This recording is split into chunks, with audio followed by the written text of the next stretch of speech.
Hey everyone, welcome back to the channel.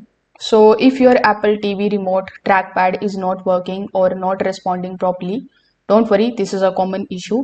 And in today's video, I'm going to show you exactly what you need to do in order to fix it step by step.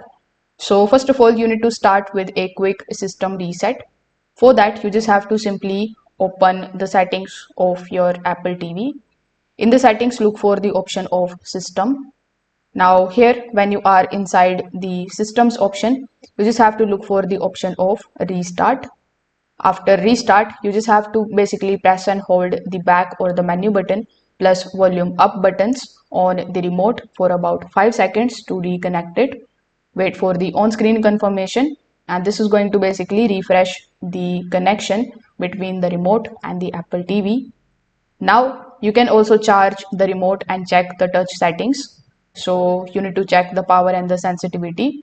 So connect your Apple TV remote to a charger and left it to charge for at least 15 to 20 minutes. Then simply go to the settings again. This time in the settings, you just have to basically look for the option of remote and devices. Inside remote and devices, make sure that you look for the option of touch surface tracking.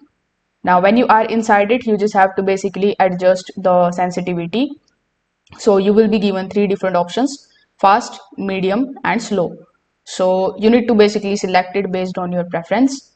Low battery or incorrect sensitivity can make the trackpad feel unresponsive.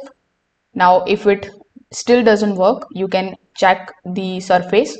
For that, you just have to wipe the trackpad gently with a soft dry cloth to remove the dirt or moisture. Also, you can try unpairing and pairing it again. So inside the settings, look for the option of remote and devices. Inside it, you just have to basically look for your remote. Then you need to unpair it. And after unpairing it, you just have to reconnect it. So this is going to fix the touch input glitches. If this video helped you out, make sure that you like this video and subscribe to the channel. Thanks for watching.